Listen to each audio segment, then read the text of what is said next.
Hello students, let us continue with the chapter biomolecules. In the last video we have discussed about the carbohydrates. In this video we are going to discuss about proteins. What are proteins? These are most abundant biomolecules of living beings.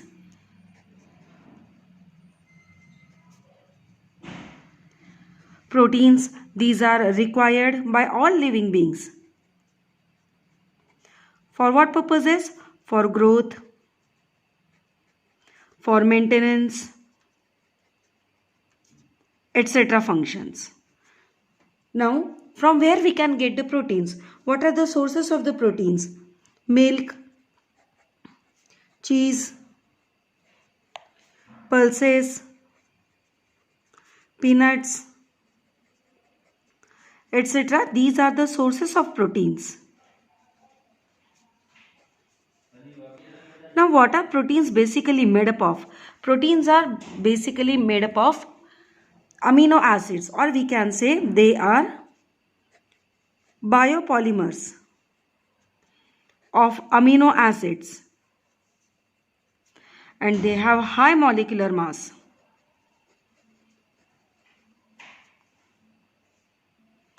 How much high molecular mass? Generally, proteins have molecular mass near about greater than 10,000 U. So, proteins are the biopolymers of amino acids. Actually, when proteins are hydrolyzed, they produces peptides. And these peptides, on further hydrolysis, they produces amino acids. And therefore we say that proteins are the biopolymers of amino acids. Now these questions are important with respect to 1 mark questions or MCQ, and these are important with respect to your JEE exams also, the basic information regarding protein. Okay, so what we have seen, proteins are basically made up of amino acid. So we will discuss amino acid in detail. So what are amino acids? Amino acids are obtained as the hydrolysis products of proteins. Amino acids are those acids which contain both amino group as well as carboxyl group. So on a general note, we can represent amino acid as RCHNH2COOH, where R can be any alkyl or aryl group. The presence of acid and NH2 gives them the name amino acid. Like we can have examples here. The simplest amino acid, R, instead of R there will be H, and this is the simplest amino acid called as glycine. We can write it in a short form as GLY, or we can write it as G. We can write it as CH2 NH2COOH. This is the most simplest amino acid. If we increase or if we replace R by any alkyl group, let's say CH3, CH, the remaining structure remains as it is. It is called as alanine. We can write the short form ALA, or we can represent it as A. So this is the second simplest amino acid. We know now amino acids contain NH2 group as well as COH group, and therefore we can classify amino acids as either acidic, basic or neutral. Acidic amino acids are those which contain more number of carboxyl group, whereas basic amino acids are those which contain more number of NH2 group. And in case the given amino acid contain equal number of carboxylic acid group and NH2 group, then we'll call it as neutral amino acids. That was the first method of classifying amino acids. Now amino acid can be also classified on the basis of synthesis. Essential amino acids and non-essential amino acids. There are certain amino acids which are already present in our body, and therefore we need not to take them from the outside source. So such amino acids which can be synthesized by the body, they will be called as non-essential. Since they are already present in the body, we call them as non-essential. Example, glycine, alanine, which we have seen just now, the most simplest amino acid. Whereas certain amino acids, they cannot be synthesized in our body, and therefore we have to obtain them from our diet, like valine, leucine, arginine, etc. Let us discuss the structure and properties of amino acids. Amino acids are actually colorless, crystalline solids. Their melting point is very high, as well as all amino acids are water soluble. Amino acids behaves like salt rather than amine or carboxylic acid. There is NH2 group, there is a COOH group in amino acid, but instead of behaving like amine or carboxylic acid, amino acid behave like a salt. So although NH2 or COH group is present in amino acid actually behaves like a dipolar ion, which we call as a Zwitter ion, meaning a hybrid ion. If we have look at the structure of amino acid, NH2, COOH, two groups are present. There is one lone pair on NH2. A transfer of hydrogen from COOH to NH2 will make it into a Zwitter ion. So in Zwitter ion, it will be a dipolar ion with minus charge on carboxylate ion and positive charge on NH3. When amino acid exists in the Zwitter form, instead of showing either acidic or basic behavior, they show amphoteric behavior. Remember this point, that whenever amino acids exist in the Zwitter ion form, instead of basic nature, which might be due to amines, instead of acidic nature, which is due to carboxylic acid, it will show amphoteric nature. Now, how do these amino acids lead to the formation of proteins? Many amino acids combine together. They are joined by a special type of linkage called as peptide linkage. And then they form amino acid. For example, I have taken the simplest amino acids, glycine and alanine. So when two amino acids are joined together by a loss of water molecule, H2 from here and oxygen from here. So when these two are joined by the loss of water molecule, then the linkage formed is called as a peptide linkage, CONH. This will be a peptide linkage. Sorry, one hydrogen from here and one hydrogen from ammonia and OH group from carboxylic group, that will result in the removal of water molecule. This linkage is called as peptide linkage. Now the definition of peptide linkage can be asked for 1 mark. So how can we define peptide linkage? Carboxyl group of one amino acid and amino group of another amino acid get condensed by elimination of water molecule, resulting in CONH linkage. This linkage is called as peptide linkage. Now this definition can be asked for 1 mark. So when two amino acids are joined together by a peptide linkage, we call it as a dipeptide. Similarly, if if 3 amino acids are joined together by a peptide linkage, we call it as a tripeptide. Likewise, if more than 10 amino acids are joined by peptide linkage, we call it as a polypeptide, and it is polypeptide which results in the formation of protein. So what are polypeptides? When more than 10 amino acids combine together, it is known as a polypeptide. And a polypeptide with more than 100 amino acids, and if their molecular mass is greater than 10,000 U, then we will label them as proteins. So we can say amino acids, they form polypeptides, and these polypeptides result in the formation of proteins.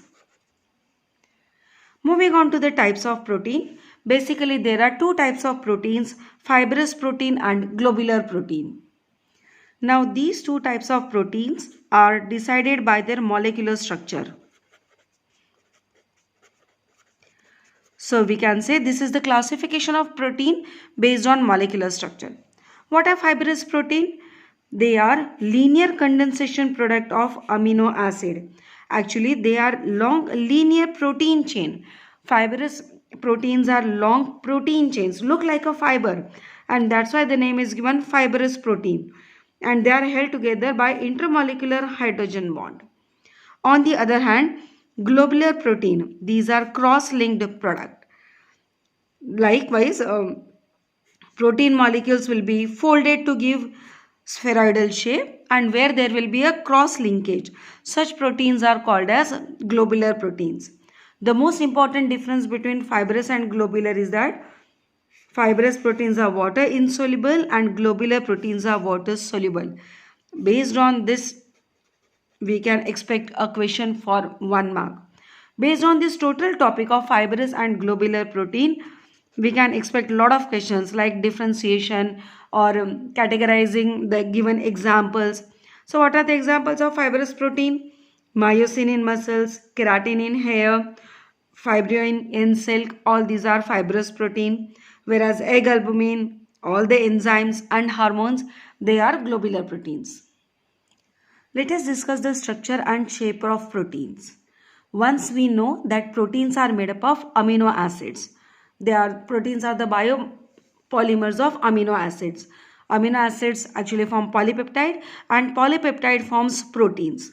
So when the polypeptides, they have amino acids linked to each other in a specific sequence, then we call that structure of the protein as the primary structure.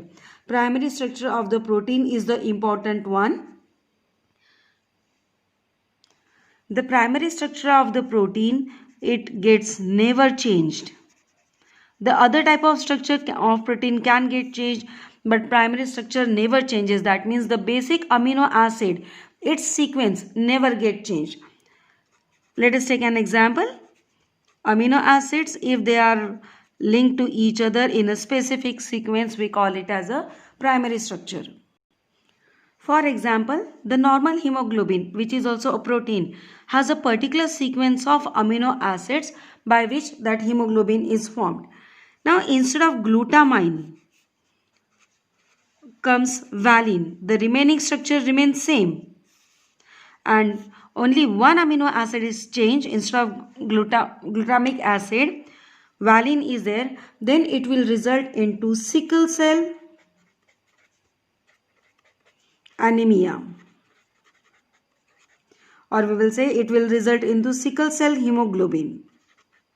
The shape of hemoglobin changes like a sickle. So this is how the sequence of the amino acid is important in proteins. Now when the primary structure is clear to us, we will move to its next structure, that is the secondary structure. Secondary structure is the conformation in which amino acids in polypeptide can exist. Here we have two types of secondary structures, alpha helix and beta helix. Remember, alpha helix and beta helix, these are the type of the structures. And if the question comes type of the protein, you are supposed to write the answer fibrous protein and globular protein.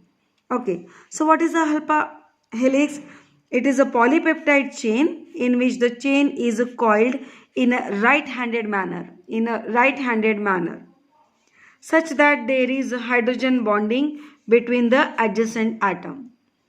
Whereas beta helix is the polypeptide chain which is laid side by side and held together by intermolecular hydrogen bond. So let us try to explain the structure of alpha helix and beta helix with the help of a diagram. What is the alpha helix? It is a polypeptide chain coiled in a right-handed manner. So this is a right-handed coiled chain, and there will be hydrogen bonding between the adjacent atoms. For example, hair, nail, wool, or these are alpha helical structures. Whereas in beta helix, what happens? The chains, they are laid side by side and they are held together by various hydrogen bonds. For example, silk. Silk as an example of beta helical structure. When the secondary structure is coiled, it is folded as well as bended, then it gives rise to tertiary structure of the proteins. So the coiling, folding and bending of secondary structure will give rise to tertiary structure of the protein. The example of the tertiary structure is alpha keratin. That is, alpha keratin shows tertiary structure. Now, when these tertiary structures are arranged in a space in particular manner, that spatial arrangement will give polypeptide that will result in quaternary structure. For example, this is one tertiary structure, another tertiary structure. So when we are arranging it in space, in particular arrangement, that gives rise to quaternary structure. For example, hemoglobin. Hemoglobin shows quaternary structure of proteins.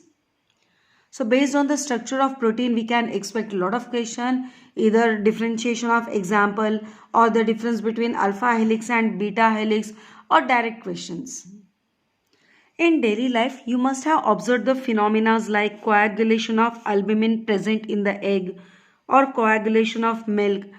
What are these processes? These processes are called as denaturation of proteins. Now, protein always exists in energetically most stable state called as its native state. So, in native state, protein is energetically most stable, but sometimes this energetically activity changes due to physical and biological properties. That is, the process that changes physical and biological properties of protein without affecting chemical composition is called as denaturation. Now, what are the factors responsible for denaturation? Either physical or chemical treatment, like changes in pH, change in temperature, or presence of salts or certain chemical agent, especially heavy metal salts. They can change the biological activity of protein, and that process what we call as denaturation of protein. Once the gets denatured, it will lose its biological activity. But remember, even though the protein gets denatured, there is no change in the primary structure of protein. This is an important line, that although we are changing the biological activity of protein, but the primary structure will always remain intact. What are the examples of denaturation of protein? Coagulation of albumin, as I have already told. When egg is boiled in water, the globular protein present in the egg, it will change to a rubber-like insoluble mass. So this globular protein will lose its activity. Now during curdling of milk, there is a denaturation of protein. Here the denaturation is caused by the formation of lactic acid. From where this lactic acid comes? Lactobacillus, which are a type of bacteria present in the milk. They will form this lactic acid, and due to lactic acid, curdling of milk takes place. And the last example is coagulation of milk. The globular protein changes to fibrous protein. So that was all about proteins. The next biomolecule that we are going to discuss is nucleic acids. We have already studied about nucleic acids in our lower classes. So nucleic acids, what are the nucleic acids? The particles in the nucleus of the cell which is responsible for hereditary characteristics that are called as chromosomes. And chromosomes are made up of protein and another type of biomolecule called as nucleic acid. So we can say the nucleic acid, they are made up of chromosomes. There are two types of nucleic acid, deoxyribonucleic acid and ribonucleic acid. Deoxyribonucleic acid, we commonly call it as DNA, and ribonucleic acid, we commonly call it as RNA. Now this two types of nucleic acid is due to difference in their chemical composition. The phosphoric acid and nitrogen containing compound, these are the common one. But pentose sugar, that will be different in DNA and in RNA. So in DNA, the pentose sugar will be deoxyribose. And in RNA, it will be ribose sugar. Then the second part of the chemical composition is phosphoric acid, and there are many nitrogen containing compounds which actually act as a base. They are also an important part of DNA and RNA. Now in DNA, we have 4 types of bases: adenine, guanine, cytosine, and thymine. We commonly call as A, G, C and T. Whereas in RNA, other nucleic acid, other nitrogen containing compound that are base will be similar. Instead of thymine, uracil will be present. We represent it as U.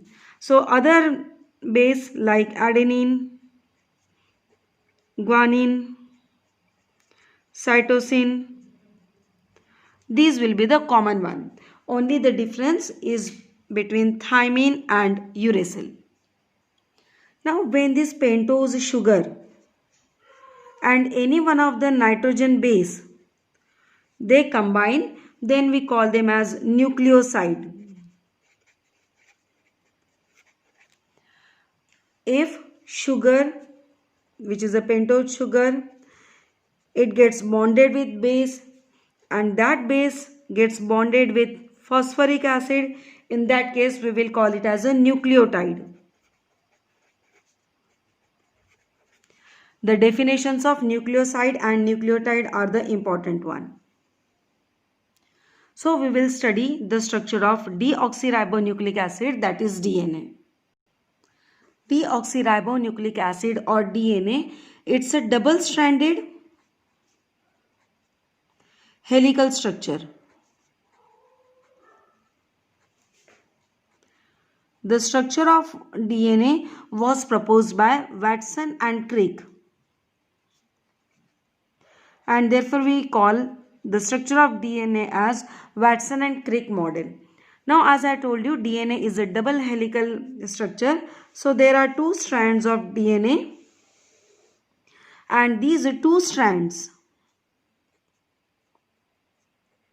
they are complementary to each other.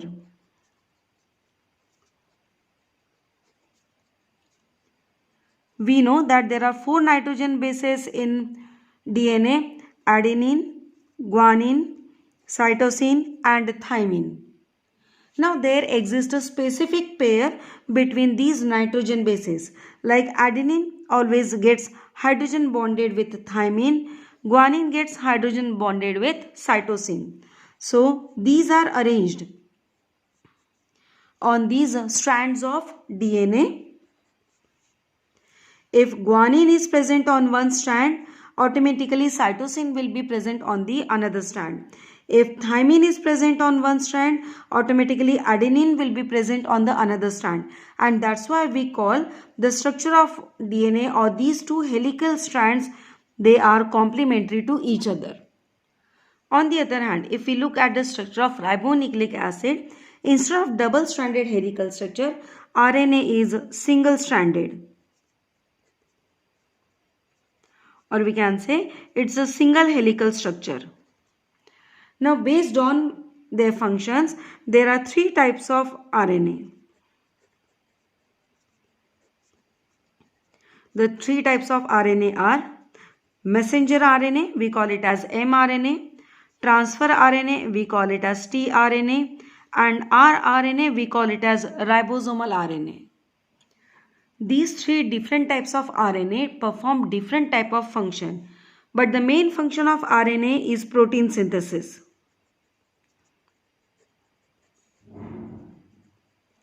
And the main function of DNA is to carry or to inherit the genetic character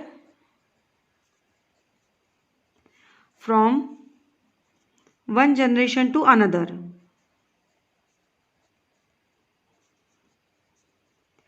Now, why DNA is responsible for carrying the hereditary information? Because when these nitrogen bases they are arranged in specific sequence, they create a specific code, and that is what we call as a genetic code. And that genetic code is responsible for hereditary characteristics. And that's why we say that DNA helps to inherit the genetic character from one generation to another. The difference between DNA and RNA is an important topic, as many questions can be framed from this topic. Let us discuss all the points one by one.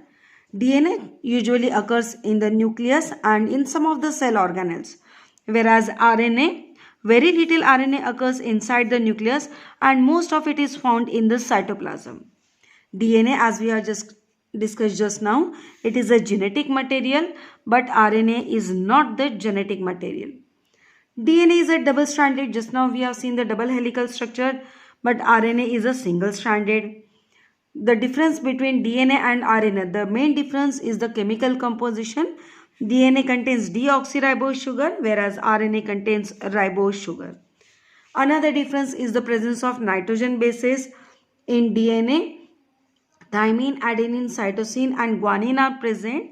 In RNA, instead of thymine, uracil will be present, and the remaining nitrogen bases, they are same.